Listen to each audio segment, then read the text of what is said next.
Welcome home. We are WNST, AM 1570, Towson, Baltimore. We are Baltimore positive. I want to tell you, we're doing the Maryland Crab Cake Tour, and we're doing a cup of soup or bowl. We're going to be feeding some local food pantries in 2 weeks, Super Bowl week. We're getting out, starting to Costas. I'm wearing my Coco shirt. We'll get to that in a minute. We'll be there on Wednesday. We're going to be at Fadley's on Tuesday, all during Super Bowl week. It is a cup of soup or bowl. We'll be featuring charities, community organizations, lots of good stuff we're doing around here. And I'll tell you what, this is going to be good. We got Ravens, Luke's and Owings Mills. We got all that going on, big stuff, Buffalo. But our partnership with Coppin State, we've talked a lot about this. You hear it on the air. It was sports. We ran games and all of that. And Dr. Jenkins and I got together to talk more about the people at Coppin State, the students at Coppin State, the alumni at Coppin State, the business of Coppin State, and its importance and significance as an HBCU here in Baltimore. On the west side, and they got a really good women's basketball program right now. And Stu and I go way back to, we're going back to Fang and the 98 team and all of that, and I have a lot of fun with that. And we've talked women's basketball here plenty, and I got a chance to go out and see Angel Reese last year, in a packed house and all of that stuff going on as LSU rolled in. But it's first time I've had a chance to have Coach Woods on a little while. Jermaine Woods is leading his Lady Eagles, and I got my Eagles. This is my Eagles belt buckle, just to There we show you go. I'm on board. There we How go. are you, Coach? What's going on, man? I'm Happy. doing great. This is weird. You got a little bit of a break. We got this Yeah. big Ravens game coming up this week and whatnot. Then you got Morgan, and I'm not hazing anybody wearing my Cocos because everybody, East Side, West Side, Coppin, and Morgan, everybody can come to Cocos, but they're right off the Morgan campus. And I know how much fun this rivalry can be on the men's and women's side, even on the student side, just all the way around Yeah. for the city. You're getting ready for that. But man, you're really getting things are moving in the ladies program in the MEAC for you right now. You've really put together a heck of a team and some great players this year, right? Yeah. Thank you, man. I really appreciate that, man. And we great non-conference season, most wins in non-conference history. So that was a plus. So now we're just trying to roll in conference. Just dropped two to Morgan and Howard. I mean, not Morgan, Norfolk and Howard, but we played pretty well. Have some injury things going on, a few things going on in the background that people don't know about. We won't discuss it, but we'll be back full strength and everybody their mind will be right for the 25th. But thank you for having me on. I really appreciate it. Well, listen, women's basketball, just so you know a little bit about me, in the 1980s, I worked at the Baltimore Sun. I was a reporter there, very young reporter. I covered the Skipjacks. There's a whole documentary, and there's a little piece of it where you can see I covered women's, or then it was girls, college basketball. And I'm talking late 80s when Greenberg's running Mount Hebron, and they're unbelievable. Breezy Bishop's running West. Dana Johnson's killing it going down to Tennessee. And there was placement for women, Title IX kind of coming on and whatever, to have roles to play ball, but not to think there was going to be a league, a WNBA, a Yeah. LeBron James of the ladies game, a Larry Bird of the ladies game. We got to put it wherever you want, but I would think that a conversation you and I would have had 5 years ago, 10 years ago, even then, when there have been stars of the game and there have been lady stars the last 30 years, if you've been paying attention and filling out a bracket. But what's happened here in the starification and in recent times, it's really it's a bright spot in American sports, I think. And you're on the front end of it coaching the ladies. Yeah, man, it's amazing. I've been doing it, I think, 13 years, I believe. It's my third year as a head coach, something like that. I stopped counting at five, because as a coach, you age 2 years every year. I'm telling you that right now. So I stopped counting. But if you would have told me my first year at Virginia Tech that the women's game would be where it is now, I would have told you were a liar. We didn't forecast it, and shame on us and for not forecasting it and not seeing this. And I think it came so fast that people weren't ready. Like the WNBA wasn't ready. They weren't ready for the hit. The Angel Reese, the Caitlin Clark, now the Juju Watkins, the Paige Beckers. You can just keep going on and on. And these young women are phenomenal. And we've had that before. We've had better players or players that are just as good in the women's game. But now the partnerships are starting to come. The broadcasting, the radio shows, the TV rights, the money's coming in. They're putting it to the women's game. And it hasn't been disappointing. This will be the first year that the NCAA is allowing the women to make money in the blocks of the tournament. How about that? The men get, I think, 1.2 million per block. I'm not sure how much we get, but hopefully we get there and get to make a couple of dollars for the university. But kudos to these young women and past, present, and future who are shaping this game. I'm just glad to be a small part of it. Let's start at the beginning. I mean, you played ball. You're a good ball player and Pretty good. a good D3 player, Yeah. and you have a pathway in life to do something. And listen, I mean, I coached Bino Ransom when he was a boy. Yeah, Bino. Only team I ever coached in my life. Bino was the kid that could score 32 and win I a know game for Bino us. well. Yep, I Yeah, know I mean, Bino so well. like my background with basketball and loving basketball and the difference between men's and women's. And Bobby Nick, one of my dear friends, late great, and my audience all knew Bobby Nick. I met him coaching Wild Lake girls basketball in 1987, 88. And when he brought me over, I'm a reporter, kid with the notebook, and he told me, "We're doing triangle. We're running, we're running Dean Smith." And this is 1987, 88, and it was ultra competitive, and obviously there were scholarships everywhere at that point. And that's where I came at it. And at that point, I loved girls basketball. I went gym to gym, place to place. I knew everybody locally. I name dropped all the people of that era. But between there and now, man, the NIL, I don't understand it and all of that and why people get into coaching. And I saw the Larinaga thing a couple of weeks ago as Yeah. well. And I've seen even, I remember, I always kid some old coaches about hazing and having fun back at Towson. And I even talk about Fang and all of that. But where the game is and where the ladies' game is, and for you to say, I want to be a women's coach, I'm going to go in Yeah. that lane. Give me that moment for you when you went from player to coach to, hey, I kind of like working with the ladies. And I think for me, it was a much more beautiful game always, right? Below the basket, shooting, passing, more teamwork, more all of that than when the men's game really became very acrobatic and very individualistic. It's funny you named Bino, right? So I was long. Make the long story short, I taught math in Norfolk Public Schools for 8 years. That's not a From small thing. Yeah, yeah. Come on. So you went to school you were a school teacher. That's your Well, background. so I went to school in business management, right? And so um, I went to a JV game, right? I went to a JV game, watched my cousin play at Booker T. Washington High School. I'll never forget. My former assistant principal, Cynthia Watson, was the principal then at Booker T. Washington High School. The AD Where's of the Booker school T. Washington High in School? Norfolk, Virginia, Park Okay. Avenue, right by Norfolk State. And the AD at that time was my former PE teacher from middle school. So I'm watching the JV game, and the kids not listening to the coach. It's boys JV. And they keep looking at me because I'm from the neighborhood. They all know me. My cousins play. They all know me and respect me. Not kid you not. A week later, I get a call during Christmas break. Come coach the JV team.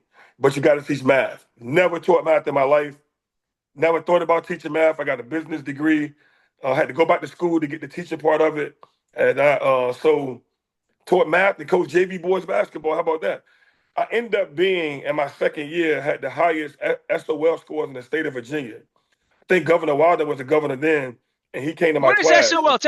Come on, yeah, you're doing too much. Oh yeah, I'm going around. Students standards of learning test. So in Virginia, you have a standards of learning test that you have to pass in order to graduate. You have enough accreditation in order to graduate. So you got standards of learning test, and I was algebra 1 teacher. And so I crushed it. This without a math degree. I was a I would long-term still sub. fail your algebra 1 class right now if I came. If you add variables, I'm done, teacher. Professor You wouldn't Woods. spell it. I related to you. That's what I was good at. I was good at taking it from the book to the board to the students. And that was my thing. So I did that from algebra 1 to AP calculus, everything but geometry for 8 years between Booker T and Moore. It's a true story. And you did that just so you would have the ability to coach these kids. And make a couple dollars. It was like $150 a day. This sounds like that. the White Shadow. Now I'm maybe a little older than you back in this. Is that what this was? Yeah, it's kind of, man. It was just I was 22 years old, making $150, 140, whatever it was a day. I thought I had a lot of money. I'm coaching basketball. I'm living a dream. Then I get an opportunity in your hometown, right? In my hometown. I'm home. My mom actually got a house across the street from Booker T. My last 2 years I lived across the street in Norfolk from Booker T. So I can walk to work. I live with my mom. Man, that whole Tidewater area. I mean, I'm friends with Coach Tomlin, and that whole area down there from the days of Alonzo Mourning and all. Just Iverson. Just just great athletes, just Yeah, great great, athletes great in that. athletes, and great tradition with all sports, even baseball, right? Great I programs, mean, great, kids yes, getting out and playing ball. Yeah, no whatever question. ball. Whatever ball, no question. So then I started coaching, went for JV, then I went to Moore and worked with Jack Baker, who's a legend in Norfolk. Um, then I went to AAU with Frankie Cabrera Wave Basketball Club. True story. I coached, they're still boys. I coached Wave Basketball Club. I beat the Boo Williams 16 team. Next summer, I'm coaching with Boo. I got my own team, Boo Williams B team. My guards are Breonte Weber and Trey Freeman. Breonte Weber's in the Hall of Fame at VCU, just got inducted, and Trey Freeman's in the Hall of Fame at Old Dominion. Those are my guards on the B team. Nothing makes That's coaches smarter than good There players. you go. There you go. That's how I know Bino. So I know Bino from recruiting my kids. That's how I Okay. know Bino was at Xavier then. I want to say. Sure. Yeah, so that's how I Yeah. know Bino. So I had a decision to make a couple Well, years it is. fast forward. It real. Everybody knows everybody. It's men, women's, boys, girls, everybody, and especially now, I guess the NIL and like all that, and programs coming in together. It's yeah, y'all have to work together, We all right? have to work. Yeah, it's the man and women's game is different. We don't really know each other. I didn't really know how the women's coaches um, until I got a player named Shanette Hicks, who ended up going to Virginia Tech. I got a phone call from Virginia Tech. You want you want to sit in the office and watch TV all day and kick your feet up. Well, I was doing in-school suspension at Maury then. I said, I did it already. They said, well, you don't make this amount of money doing it. I say, sign me up. And so I end up turning down James Madison and UNC Wilmington for a direct operations job on the men's side and taking the job at Virginia Tech with Dennis Wolf and being an assistant coach. And my player, Shanette Hicks, ended up going to Virginia Tech. I never coached her there because I went to Old Dominion when she got there. But that's how I got into women's, man, just about who you know and who you're coaching. And like you said, good players make good coaches. And I wouldn't change it for the world. It's the best thing I've ever done, the best decision I've ever made. Why do you love coaching the women? Give me a little insight into this when you made that transition. Yeah, Um, and what is different about it other than just obviously the obvious gender issue, yeah, but just in a relatability. I have a hard time relating to 18-year-olds of any kind at this yeah, point as I'm getting older. I yeah, haven't read up. I'm trying to read up on the Gen Z manual, so I'm not offending these kids yeah. today. But I mean, it's a different world. I mean, young people, just in It's general. different. Just young people in general are different, but it's a big difference between coaching the man and coaching women for sure. Personalities are different. You know, I coach at I coach really. I had 21 Division I players I coach in men, so I coached the elite men. Well, they were boys, right, going into men. And being with the women just gave me a different side of basketball. The game is more pure. Now, I love watching men's basketball though. NBA down, I watch it all, right? Because I think some of the best shot makers are in the NBA. They make contested shots all day, so I want to see what they do and what they run. But just coaching women gave me a new perspective of like reaching people and being patient and understanding different perspectives and where they come from and the things that they have going on. My mom was a single mom, single parent family. Well, mom and three kids, so just understanding how strong women are and what I'm learning from them.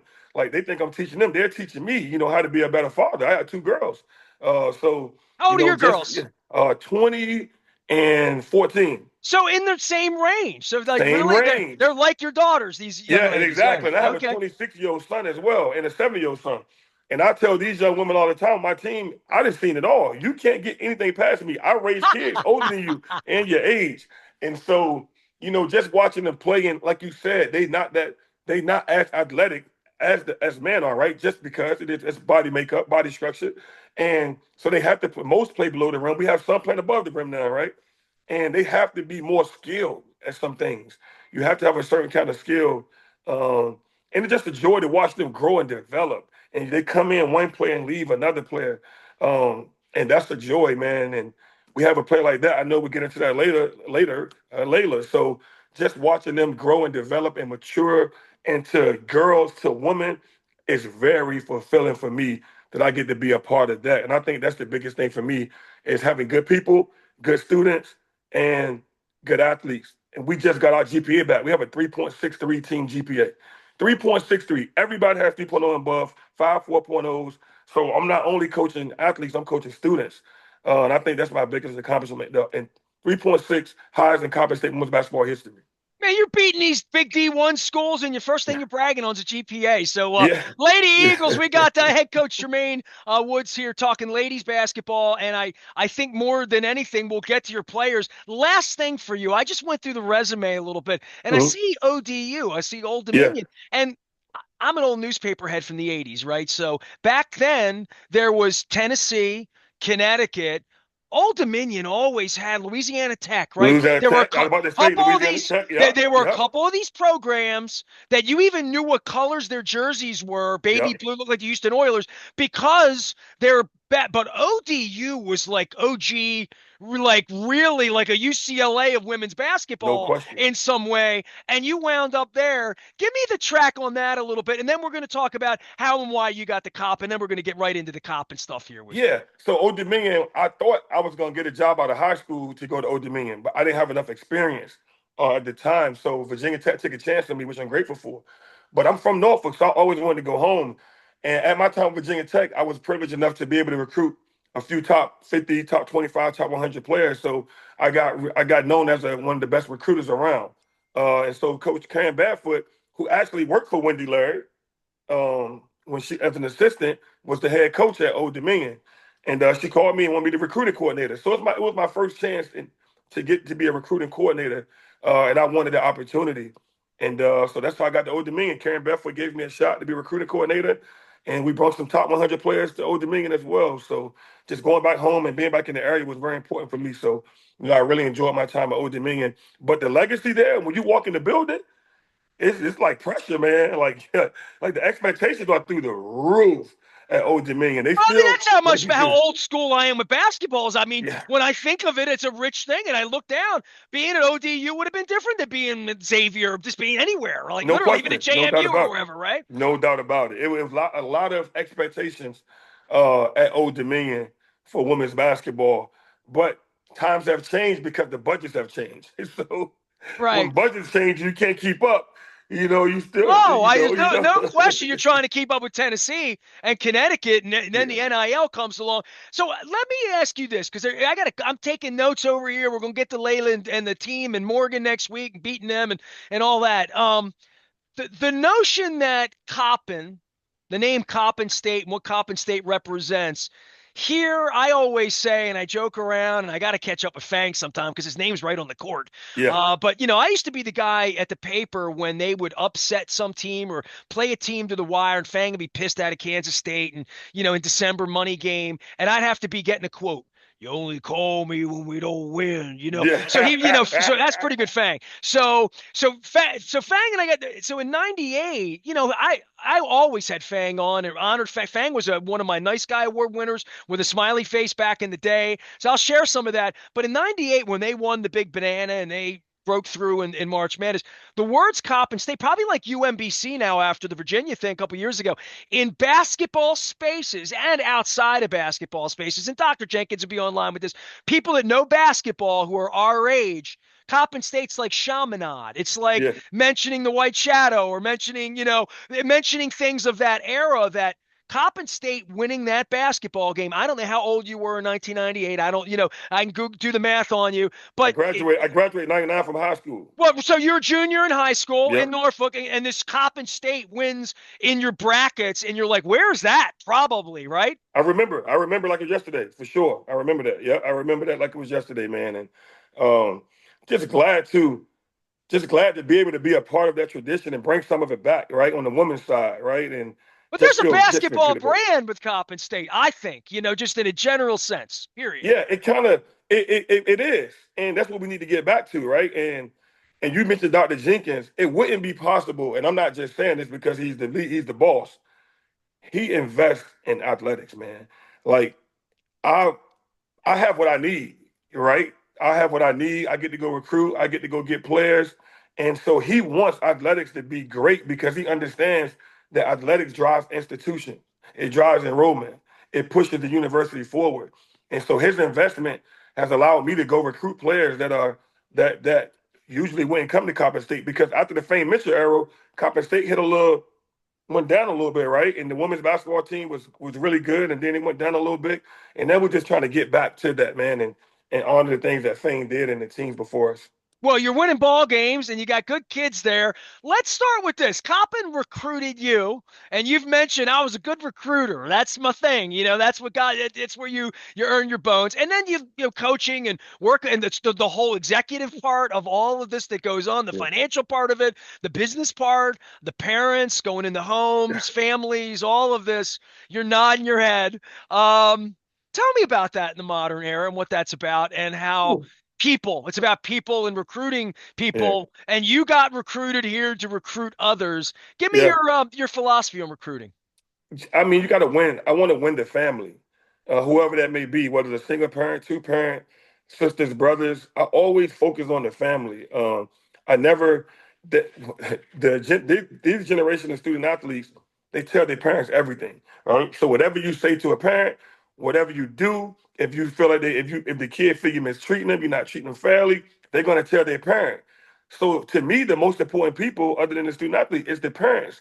So I want to show the parents that I really care about your student. I want you to be a part of this family, not just the student athlete, but you as well. So now when they get that call about being mistreated, they're like, not that same coach that we visited with, not the one that sat down at dinner and lunch with us. We got to talk about this a little bit more. So I think that's what helped me is that I allow the parents to be a part of the program as far as me communicating with them and understanding their feelings and their thoughts. And so now when one of my players is a little angry or doesn't have their way, I might get a call from the parent letting me know so I can address it without them knowing. And I think that's helped me, especially with young women, of how to mold them and get them in the right direction. But it's different, man. Going into the houses now from when I first started. The first thing now is how much money you have. Do you have a collective? So NIL and collective are two different things. Teach me, Okay. literally. By the way, head coach Jermaine Woods here. He's the head coach of the Lady Eagles. The women's team is on a little bit of a hiatus here for a week, getting ready for this big Morgan game. We'll talk about that on the 25th. And we're going to get back to Ravens, and we had Oriole baseball. We had a whole lot of stuff going on here, but everybody knows about our partnership with Coppin, and a great appreciation. And hey, thanks for taking time and doing this too, because getting onto your team and all, the last couple of years of you, 3 years of doing this and putting this thing together, I don't want to be interrupted. So keep going, but I want to reset for our radio audience. Yeah, no, thank you. I appreciate you having me again, man. And thank you for the audience for listening in. And thank you for your partnership. And anytime we can share light to women's basketball, I'm game. And I'm an open book. I'll answer any question anytime. Like Steve will tell you that. NIL and collective. So NIL is name, image, and likeness. That's what you get your own name, image, and likeness. That means companies come to you, they want to sponsor you. The school has nothing to do with that. So if you want to sponsor a student athlete on my team, that would be between you, the student athlete, and they got to report that to the university. And you may say, hey, Layla, you got to do 3 posts a week. I'll pay you $1,000 a month for you post our business 3 months a week. That's NIL. That's what it is. Collective is what the university, the athletic program gives the student athletes. So, for instance, you have some schools that have 6 million collectives, 6 million in the men's side, $6 million collectives. Think about that. You have 13 scholarships. You got $6 million. These student athletes are getting that money right then from the athletic program. There's no name, image, and likeness. You don't have to tweet, post, or anything. That's what the school is allowed to give you. Is it 10 million for the first player and 100 grand a piece for the next 11? How does that work? Yeah, it's up to the coach. You get to negotiate with the athlete. So it's a payroll that the coach doles out. that it's a. I couldn't have said it better. You just cracked the code, man. It's a I, payroll. It's a I'm coach. payroll. I'll be honest with you, and for anybody listening, and they know this, I have moved my heart and thoughts in lots of places to talk to people to be educated on this. I have not sought out NIL. I have not done long segments on it. To be honest with you, it's made me a little squeamish until it gets together. I was at a thing a year ago, a Connects event that Gary Williams spoke at, and he spoke, and I keep hearing the 70-something-year-old in him. I respect Gary immensely. I've known Gary forever, but he's like, eventually somebody's going to put some guardrails in on this, and there's going to be some, and I'm like, I'm looking over my shoulder thinking where are the police coming, and I don't know where they. I mean, it is going to be the Wild Wild West until it's not, or until Congress gets involved. And Lord knows with what's going on next week down there. Yeah, I just feel like it is what it is, and it's incomprehensible for it somebody is. like me until I start to comprehend it and then say, I'm obviously involved in it as Coppin's partner and trying to express it or understand it at a smaller level, but trying to understand it at the Maryland or even the Notre Dame, Ohio State level this week when there's a football game going on Yeah, this week, as all of this changes, who's making what, how are they making, like, I it's almost like la la la. I don't want to hear. I don't feel like I'm ready to understand it yet. I'm just still trying to figure who's going to win the football game and maybe have a little bit of fun with it while I yeah. have some nachos and a beer on a Monday night watching the game. There you go. I There you mean, go. but from your perspective, it has been remarkable how you have to go from being a coach to a business owner very, very quickly. All of you in every sport, in every way, because of the um. It's been a paradigm shift. I Yeah, mean, it literally. has been. Yeah. And we don't have a choice. Either you get with it or you get out. It's no choice. And you see a lot of the older coaches are getting out because this is not going to change. This is here to stay.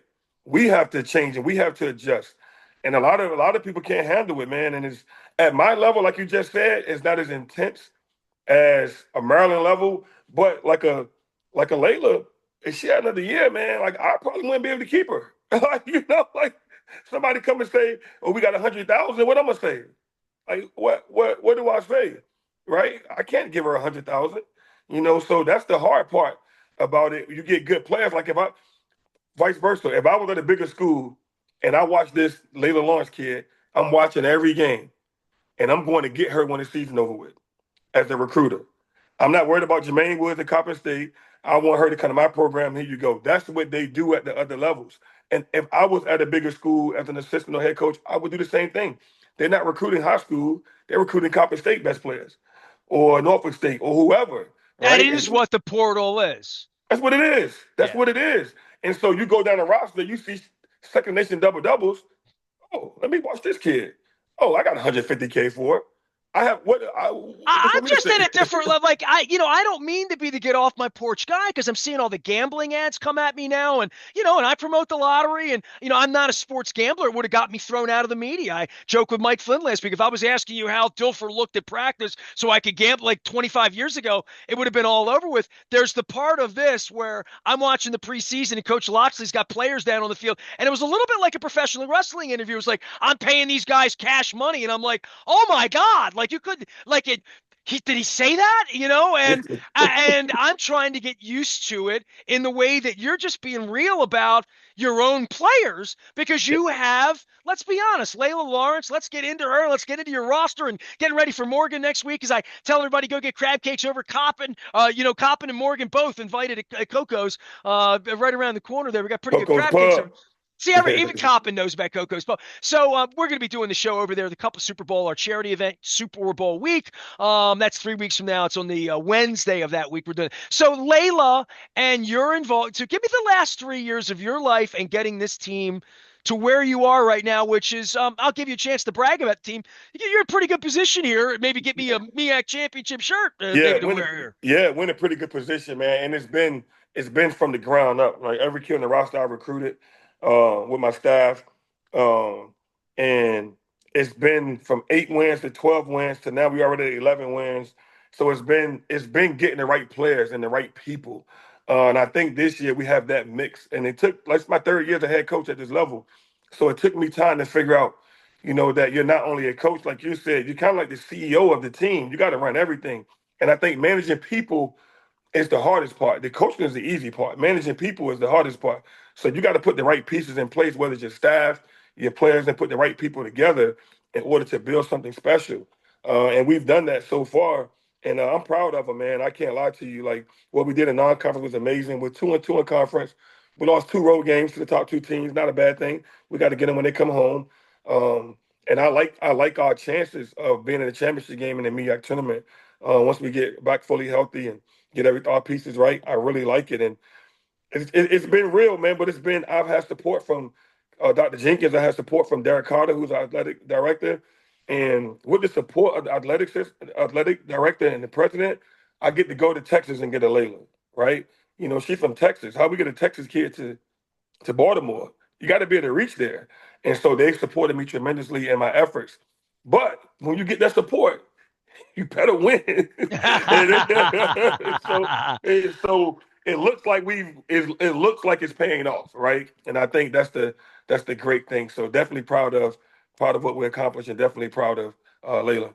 If you haven't been at the CoppinStateSports.com to see what's going on, results, all the things happening, the baseball team in Sherm. I had Ruffin on a couple weeks ago from down at Faley's. We talked about the program in general, just everything that's going on. But it happened like literally, I booked him on right before Arizona State, and I think he came over the day after, and it was like, wow. And then maybe it was the George Washington. George I think that was, Washington, yeah, you yeah, had just won GW, two big ones that week or whatever. yeah, It was like second week of December. Run me through your schedule because I mean you played the number one team in the country, you play in Maryland. I mean, last year you bring Angel Reese. So I mean, I was over there that night and the place was on fire all night long. yeah, And the thing I noticed, and I took pictures and I had a good time with him, did some social, and Gary Digital Williams and I are old boxing buds from down on the court and whatnot. So anytime I'm over there, I'm mugging with him. But that was a real happening and a real on the map thing that any building she walked into, and then the Caitlin Clark thing takes off, and the WNBA thing took off. In that, I guess it's been, my God, it's only been 56, 57 weeks since we did that, right? It was yeah, Christmas of last year yeah, that yeah, you had exactly. that event there. From the minute I walked in, and I got there early because I wanted to avoid the traffic, park my Dom and go in, park my car, walk in, and I want to be there early and vibe it all out. And I watched all these young girls come Yes, into the building with signs of encouragement, and they all look like ball players. They didn't, you know what I mean? It looked a little Taylor Swift and a little, Michael Jordan and a little, yeah, I don't know what the heck it was, but it was really neat. And I saw that, and then I see your schedule. I see I mean, they were the champs, and you brought them in, and then you yeah, bring in right, and then you play these road games, and then you find Arizona State coming in. You've managed to massage this thing to make it interesting and to get your players better, get your players ready for conference play, which yeah, is as old as I guess Bobby Knight, right? yeah, yeah. I know it's Bobby Knight. Man, you something else, man.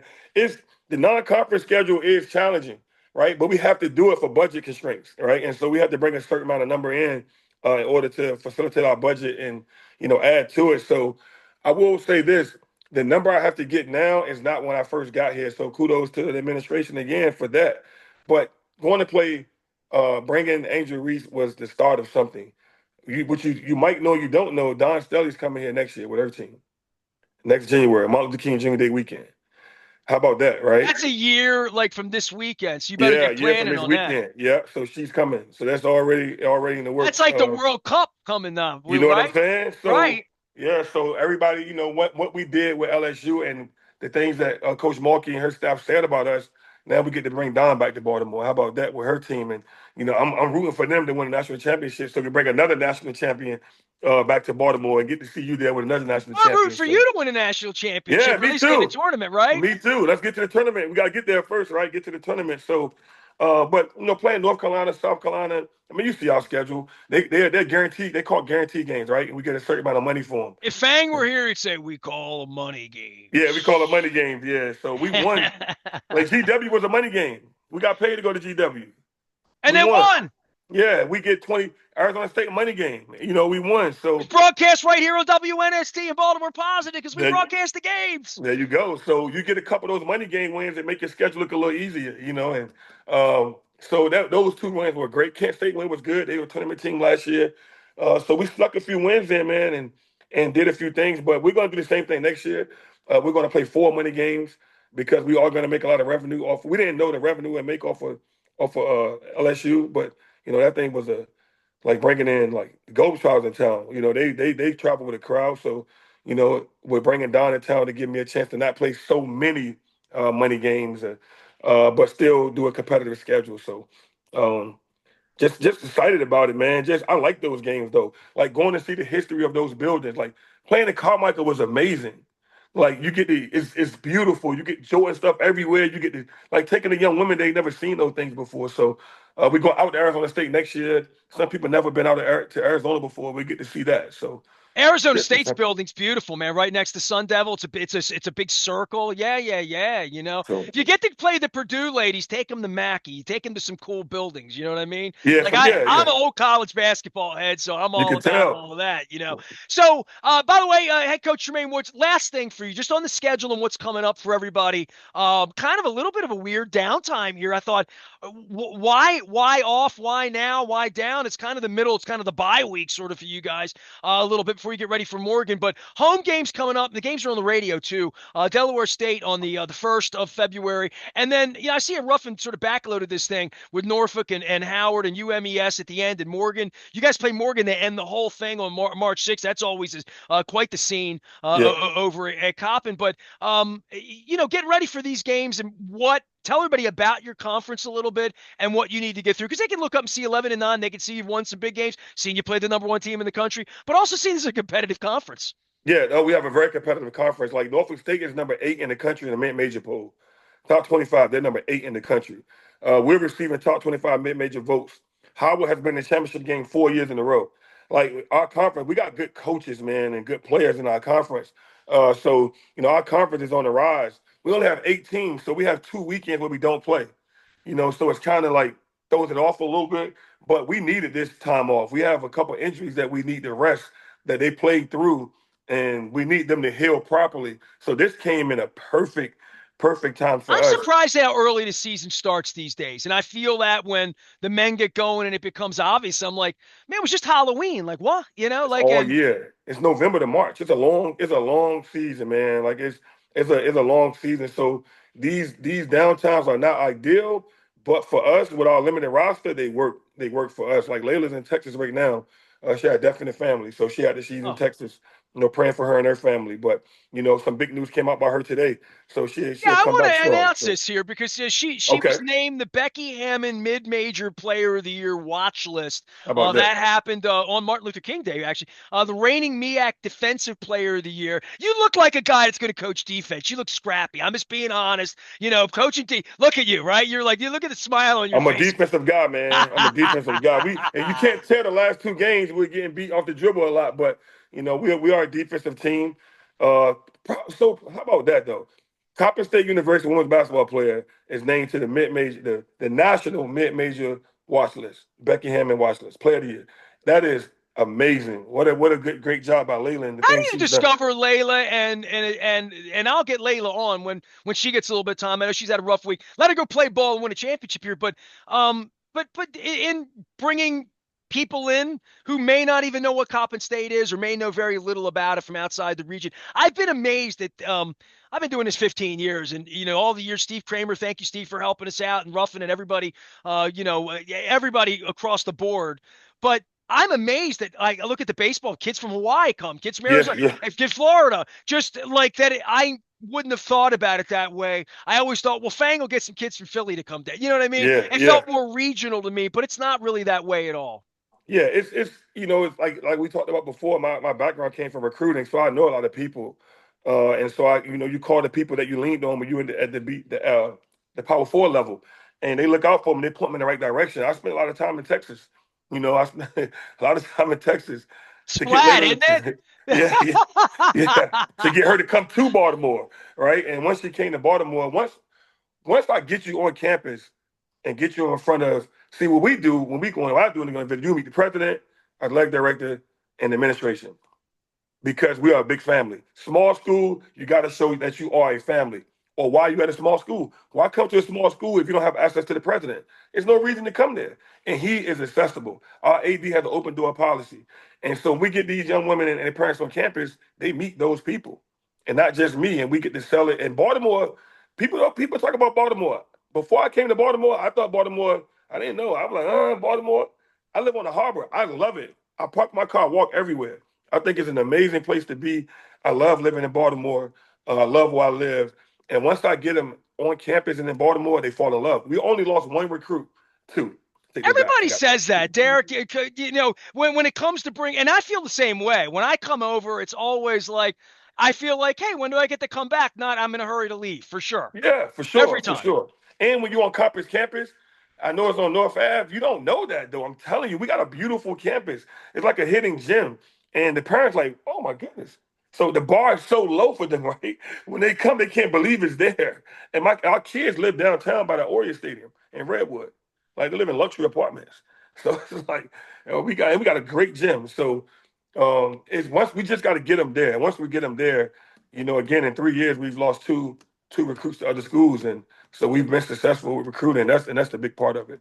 All right, go out to see the Lady Eagles play. Head coach, I got to get you back to the ladies, man. Jermaine Woods is here. My thanks to you. I kept you too long. Apologies, but it was having fun. Good. I don't get to talk college basketball as much as I No, want we to, we talked and about I a lot. I don't understand enough about it to feel confident that I know what I'm talking about in the modern era because I'm not. I've been trying. I'm going to chase Bino around so he can come on and explain it to me on the men's side too because I think the more of it input that I get as to what's really happening because I just know it's tremendously different than it was the first 50 years of my life and 45 of yours probably or 40 of You're yours, you're right? quick. You're 40. How old am I? 43.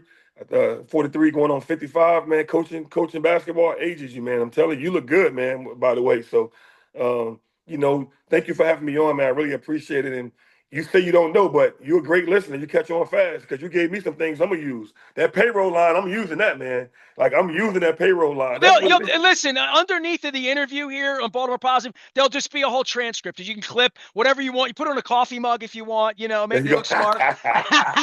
Jermaine Woods is here. He's head coach of the Lady Eagles. Good luck to you, MEAC this year. And I will see you. I'm going to come over and see you guys play. I think I'm going to be out there March 6th for the doubleheader because it's always a lot of fun to get the Morgan folks all and the bands. Oh, my goodness. It's a fun time. Come on out to Coppin and enjoy. And if you can't, you can always tune in to WNST AM 1570. All right. Football, baseball, playoffs, Super Bowl, all this stuff's going on. Lamar, Josh, all that. We're WNST AM 1570 Towson, Baltimore. We never stop talking. Coppin State and Baltimore Positive. Hang in there with us.